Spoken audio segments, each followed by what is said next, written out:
संजय राऊत मुख्यमंत्री एकनाथजी शिंदेंना सोंग म्हणतायत. पण महाविकास आघाडीच्या तमाशातला सगळ्यात मोठा सोंगाड्या म्हणजे संजय राऊत. सिल्वर ओकच्या तुणतुण्याच्या तालावरती नाचणं आणि मान डोलावणं एवढंच काय ते डाऊटांना जमतं.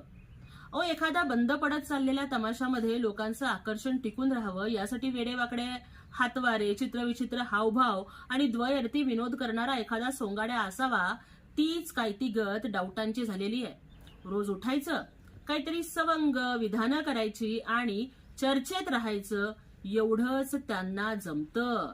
आज तर बाळासाहेब आंबेडकरांनी सुद्धा माननीय मुख्यमंत्री एकनाथजी शिंदे साहेबांना हिरो म्हटलंय. मराठा समाजाच्या अनेक वर्ष खितपत पडलेल्या प्रश्नांना न्याय देण्याची भूमिका ही